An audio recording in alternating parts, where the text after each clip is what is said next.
Hi అండి, మన జ్యోతిర్మయ kitchen ఫుడ్స్కి స్వాగతం అండి. ఈరోజు మనం చేయబోయే రెసిపీ వచ్చేసి బీరకాయ కోడిగుడ్డు కూర అండి. మరి బీరకాయ కోడిగుడ్డు కూర నేను ఎలా చేస్తానో ఏమేమి చేస్తానో వీడియోకి చూద్దాం పదండి. ఈరోజు బీరకాయ కోడిగుడ్డు కూర అండి. మరి బీరకాయ కూరకు కావాల్సిన ఇంగ్రీడియంట్స్ అన్నీ ఇక్కడ ఉన్నాయి. ధనియాల పొడి అండి, కొద్దిగా ఉప్పు, కారం, పసుపు, అల్లం వెల్లుల్లి పేస్టు, పోపు దినుసులు, బీరకాయలు 1/2 కేజీ అండి. ఇవి బీరకాయలు 2 ఉల్లిగడ్డలు అండి, ఆనియన్స్ 2 తీసుకున్నా, 4 గుడ్లు తీసుకున్నా, ఒక 2 టమాటాలు అండి, కొద్దిగా కరివేపాకు, కొత్తిమీర అండి. ఇవే కొద్దిగా కావాల్సినంత ఆయిల్ అండి. ఇవేనండి మన బీరకాయ కూరకు కావాల్సిన ఇంగ్రీడియంట్స్. మరి నేనైతే ప్రాసెస్లోకి అయితే వెళ్దాము. ఇవైతే కట్ చేసి పెడతానండి, చిన్న చిన్న ముక్కలు. ఈ ఆనియన్స్ కూడా కట్ చేసి పెడతా, టమాటాలు కూడా కట్ చేసి పెడతానండి. ప్రాసెస్లోకి అయితే వెళ్దాము.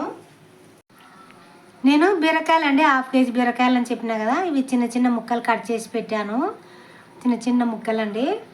మరి అట్లనే 2 టమాటాలు కట్ చేసి పెట్టాను, 2 ఆనియన్స్ ఉండే కదా అవి కూడా కట్ చేసి పెట్టాను.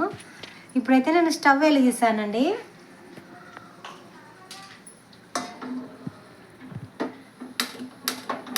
స్టవ్ అయితే వెలిగించాను. ఆయిల్ వేస్తున్నాను.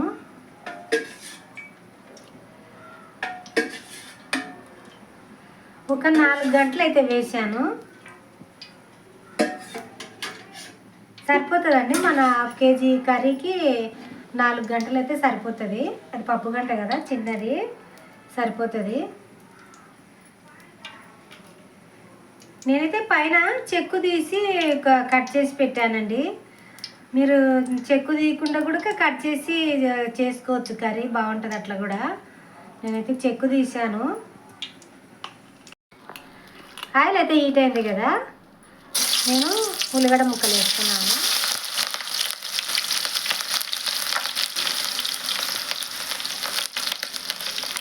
పోపు దినుసులు అండి,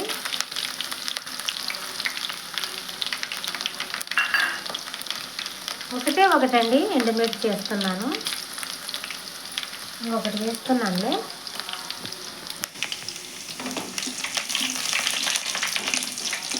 కొద్దిగా కరివేపాకు వేస్తున్నాను.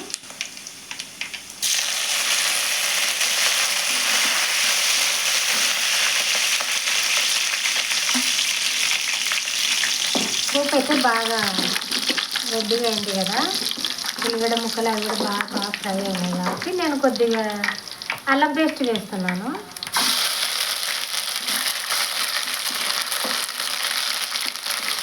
ఈ కర్రీ బీరకాయ కూర తినే వాళ్ళు కూడా తింటారండి. ఏదైనా గుడ్డలు చూస్తే పిల్లలు కొంతమంది మారం చేసుకుంటారు కదా, మా బీరకాయ కూర వద్దు అది ఇదని.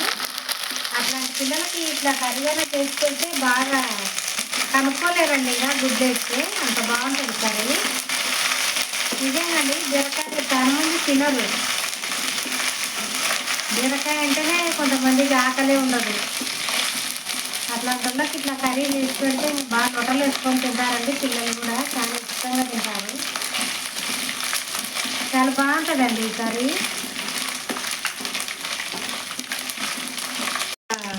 ఎర్రగైంది కదా, అల్లం వెల్లుల్లి పేస్ట్ పచ్చివాసన పోయింది. నేను ఉల్లిపాయ ముక్కలు వేస్తున్నాను, ఉల్లిగడ్డ ముక్కలు వేసాను. ఇవి బాగా ఎర్రగా ఫ్రై కావాల్సినంత అవసరం లేదండి, కొద్దిగా ఆయిల్లో ఫ్రై అయితే సరిపోతుంది.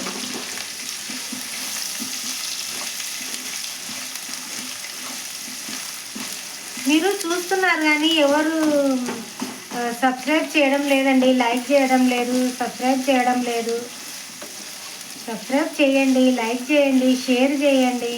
చిన్న ఛానల్ అండి, మమ్మల్ని ఎంకరేజ్ చేయండి ప్లీజ్ అండి. మా ఛానల్ని కొంచెం ముందుకు తీసుకురండి. ఇంతకుముందు సబ్స్క్రైబ్ చేసిన వాళ్ళకు థ్యాంక్స్ అండి. నిజంగా అండి, చూస్తున్నారు కానీ సబ్స్క్రైబ్ చేయడం లేదు, లైక్ చేయడం లేదు, షేర్ చేయడం లేదండి. చేయండి ప్లీజ్ అండి, చేయండి, ఎంకరేజ్ చేయండి మా ఛానల్ని. ఇంకా కొంచెం ఒక 5 నిమిషాలు ఫ్రై చేస్తాను. కొద్దిగా ఉల్లిగడ్డ ముక్కలు మెత్తబడితే బాగుంటుంది. ఉల్లిగడ్డ గుడ్లు వేస్తున్నాం కదా, కొద్దిగా ఉల్లిగడ్డ ముక్కలు ఎక్కువ ఉంటేనే కర్రీ బాగా చాలా టేస్ట్గా ఉంటుందండి. అందుకే నేను 2 ఉల్లిగడ్డలు కోసేసాను. మీ ఇష్టం అండి, మీరు ఎంత మంది ఉన్నారో చూసి వేసుకోండి. ఉల్లిగడ్డ ముక్కలు మరి ఎక్కువ కూడా వేసుకోవద్దండిలే. మీ మందిని బట్టి పిల్లలను బట్టి కూడా వేసుకోవచ్చండి. మీకు ఎంత కావాలో ఏమున్నప్పుడు మీకు తెలిసిపోతుంది కదా, ఆ విధంగా చేసుకోండి. ఉల్లిగడ్డ ముక్కలు బాగా మెత్తపడాలండి.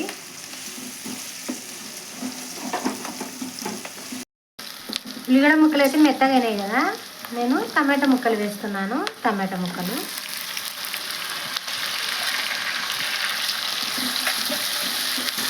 చాలా బాగుంటుందండి, మీరు ట్రై చేయండి ఒకసారి. వంటరాని వాళ్ళైతే ఈజీగా చేసుకోవచ్చండి. నిజంగా అండి, చాలా తొందరగా రెడీ అవుతుందండి కర్రీ. ఎక్కువ మసాలాలు కూడా లేవు కదా, ఎక్కువ మసాలాలు కూడా ప్రతి దాంట్లో వేసుకోకూడదు కదా, ఏదో ఒకటి వేసుకోవాలి. కానీ ప్రతి దాంట్లో మసాలాలు వేసుకుంటే కూడా మంచిది కాదు కదా. కొంతమంది పడినోళ్ళు ఉంటారు, కొంతమంది పడనోళ్ళు ఉంటారు. దాన్ని బట్టి మీరు మసాలాలు అడ్జస్ట్ చేసుకోండి. కానీ దీంట్లో మసాలాలు అయితే ఏం అవసరం లేదు. నేను ధనియాల పొడి మాత్రం వేస్తున్నాను అంతే దీంట్లో. నిజంగా అండి చాలా బాగుంటుంది. వంటరాని వాళ్ళైతే ఈజీగా చేయొచ్చండి ఈ కర్రీగా. చాలా మందికి తెలిసింటుంది బీరకాయ గుడ్డ వేసి కొత్త నేర్చుకునేటోళ్ళకండి నేను చెప్పేది. ఈ టమాటా ముక్కలు కూడా బాగా మెత్తగాయినాయి కదా, నేను బీరకాయ ముక్కలు వేస్తున్నాను. బీరకాయ ముక్కలు వేస్తున్నాను. మనం కట్ చేసి పెట్టుకున్నాం కదా, ముక్కలు అయితే వేసేస్తున్నాను.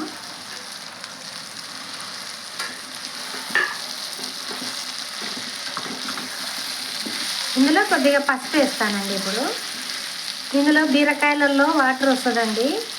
ఆ వాటర్ వచ్చేంత వరకు మనము సిమ్లో చేయాలండి. ఇంకా ప్రాసెస్ అంతా సిమ్లోనే పెట్టాలా, ఎందుకంటే వాటర్ వస్తే బాగుంటుందండి కర్రీ. పొడి పొడి ఉంటుంది, బాగా పెప్పర్లాడుతుంది.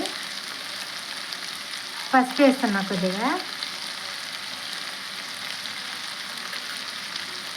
అలాగే కొద్దిగా ఉప్పు వేస్తున్నాను. మళ్ళీ చూసి తర్వాత వేస్తానండి. మరి దండిగా ఎక్కువ ఫస్ట్ ఒకటేసారి ఎక్కువ వేస్తే ఎక్కువ ఛాన్స్ ఉంటుంది కదా, తర్వాత ఏం చేయలేము దాన్ని. ఇంకా ఎక్కువ అయితే ఉప్పు కష్టమైతే మనం ఏం చేయలేము కదా, నాకు తిప్పలు పడాలి కదండి. ఇంకా దీనిలోని ఇప్పుడు ఒక 5 నిమిషాలండి చిన్న మంట మీద వదిలేస్తే ఆ బీరకాయ ముక్కలలో ఉన్న వాటర్ అంతా రిలీజ్ అవుతుందండి. ఇంకా అప్పుడు కర్రీ అనేది మనకు చాలా బాగుంటుంది. ఆయిల్ కూడా పైకి వస్తుంది కదా. ఒక 5 నిమిషాలు మూత పెడతాను.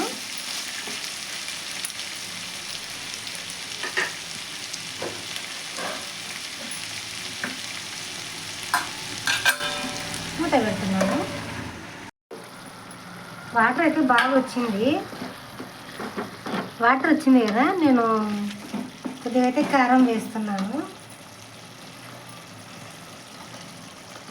ఆ వాటర్లో బీరకాయ ముక్కలు బాగా ఉడికితే బాగుంటుందండి. నేనైతే కారం వేస్తున్నాను. ఒక 2 స్పూన్లు అయితే వేసాను. చిన్న స్పూన్ కదండి ఇది, 2 స్పూన్లు వేసాను, సరిపోతుంది. ఒక్కసారి కలిపి మూత పెడతాను.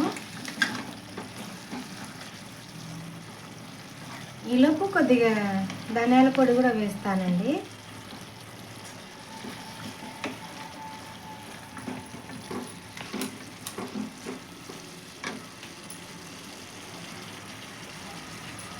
కొద్దిగా ధనియాల పొడి వేస్తున్నాను, కొద్దిగానే అండి. మళ్ళీ ఈ ఫ్లేవర్ కూడా ఎక్కువ ఉండకూడదు కదా, ధనియాల పొడి వాసనే ఉండకూడదు.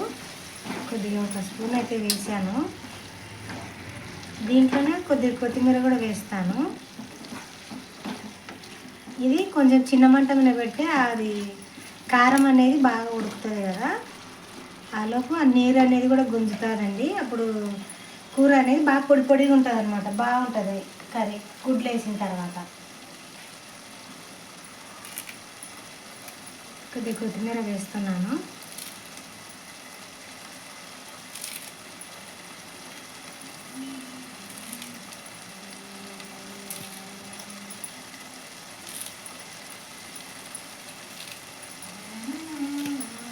కొద్దిగా కొత్తిమీర వేసాను కదా, ఒకసారి కలిపి మూత పెడతాను. మనకు ఆ బీరకాయ ముక్కలు అన్ని వాటర్లో బాగా మగ్గుతాయి. ఒకటి ఆయిల్ కూడా పైకి వచ్చేంత వరకు ఉడికితే కారం వాసన అనేది, ఆ కొత్తిమీర స్మెల్ అనేది ఉండదు అనమాట. కర్రీ బాగుంటుంది. ఒక 5 నిమిషాలండి. చిన్న మంట చిన్న మంట మీద పెట్టినాను కాబట్టి బాగా నీరు అనేది గుంజుతుంది అనమాట. బాగా బీరకాయ ఉడుకుతుంది. కర్రీ కూడా బాగా నీరు గుంజి చాలా బాగుంటుందండి. అన్నంలో కలుపుకొని కూడా చాలా బాగుంటుంది అనమాట. నేను ఈ టైంలోనే ఉప్పు చూస్తాను. కొద్దిగా అయితే ఉప్పు వేస్తున్నాను. కొద్దిగా అయితే ఉప్పు పడుతుంది, ఉప్పు వేస్తున్నాను నేను.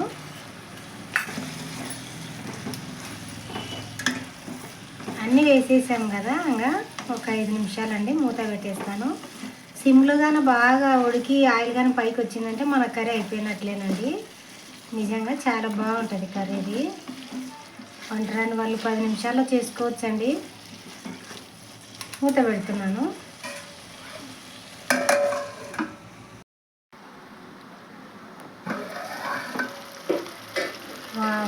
సూపర్గా అయితే ఉడికిందండి కర్రీ. భలే ఉందండి కర్రీ మాత్రం. ఈ విధంగా ఉడకాలండి. బాగా బీరకాయలు అనేవి బాగా ఉడకాల. ఆయిల్లో ఉడికించుకుంటే చాలా బాగుంటుందండి కూర. ఇప్పుడు నేను గుడ్లు వేస్తాను. అంత బాగా సరిచేసి గుడ్లు కొట్టేస్తాను.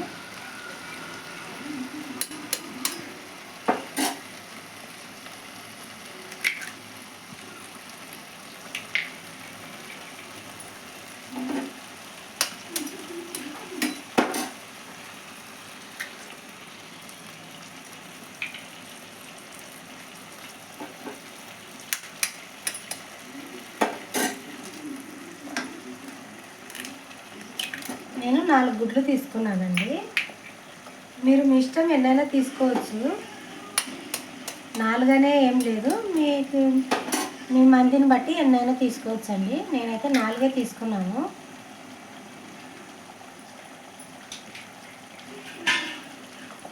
ఇది వెంటనే కలపకుండా ఒక 2 నిమిషాలు మూత పెడతాను. సింపుల్ అండి. చిన్న మంట మీద ఒక 2 నిమిషాలు మూత తీస్తున్నాను.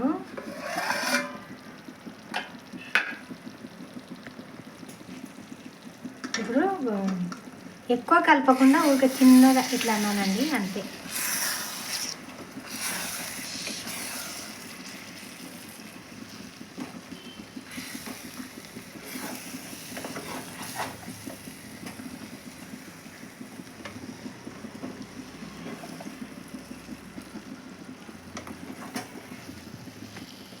ఈ విధంగా అండి చిన్నగా కలిపేసేయాలి, అంతే. అంత అయినా చిన్న కలిపినా కూడా కలిసింది బాగా. ఇంకొక 2 నిమిషాలు మూత పెడతాను. అది గుడ్డు ఈ విధంగా వేస్తే గుడ్డు పచ్చివాసన కూడా రాదండి, చాలా బాగుంటుంది. ఒక 2 నిమిషాలు మూత పెడతాను. మూత అయితే తీస్తున్నానండి. వావ్, సూపర్గా ఉందండి. చాలా బాగుందండి నిజంగా. చూసారండి, చాలా బాగుంది కదా.